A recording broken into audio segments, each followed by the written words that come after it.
Hello বন্ধুরা, সব কেমন আছো? আশা করি ভালো আছো। আর আজকে দেখো কি নিয়ে বসে গেছি। মান কচু। বাজার থেকে নিয়ে আসছি মান কচু। এটাকে ভালো করে খোসাটাকে ছাড়িয়ে পুড়ে বেটে খুব সুন্দর করে একটা রেসিপি বানাবো। এবার পিস পিস করে কেটে নেবো যাতে কুটতে সুবিধা হবে। পরিষ্কার করে ধুয়ে নিয়ে আসছি আর নিয়ে আমি কিন্তু কুটতেও বসে গেছি। কত সুন্দর লাগছে দেখো। এই গোলটার মধ্যে এবার রেখে দিচ্ছি। পরিমাণ মতো নুন দিয়ে দিলাম, দিয়ে এটাকে ৮ ঘন্টা ৪৫ মিনিটের মতো মেখে আর ঢাকা দিয়ে রেখে দেবো। এবার এটাকে আমি জলটা নিগড়ে নেবো। বাস হয়ে গেছে, জল নিংড়ানো হয়ে গেছে। আর পুরো যেমন ছানা থেকে জল বের করে আমিও তেমনি এই মানকচুটা থেকে জলটা বের করে নিলাম। নারকেলটা কুড়ে নিচ্ছি, আর নারকেলটা কি সুন্দর কুড়েছে। এই যে পুরোটা দেবো না, অর্ধেকটা দেবো। এই যে নারকেল কুড়ে নিয়েছি, আর এটা তো মানকচু কুড়ে নিয়েছিলাম, কুড়ে একদম জলটাকে বের করে দিয়েছি নিগড়ে। আর মশলা দেখো কী কী দিয়েছি। কাঁচা লঙ্কা 2 পিস দিয়েছি, বেশি ঝাল খাবো না।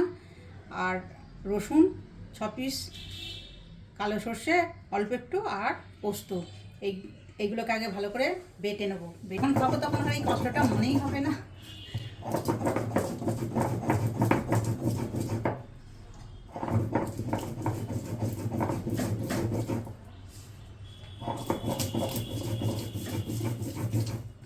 একদম মিহি করে বাটবো, একটু থেতো করে নিই।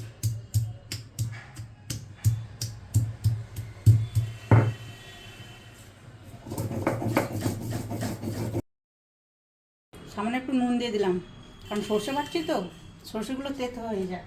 যদি নুন দিয়ে বাটি তাহলে আর তেতো হবে না। মশলাটা বাটা হয়ে গেছে। এবারে নারকেল কোড়া আর এইগুলো একসাথে বেটে নেব। বেটে নিয়ে তারপরে মেখে নেব।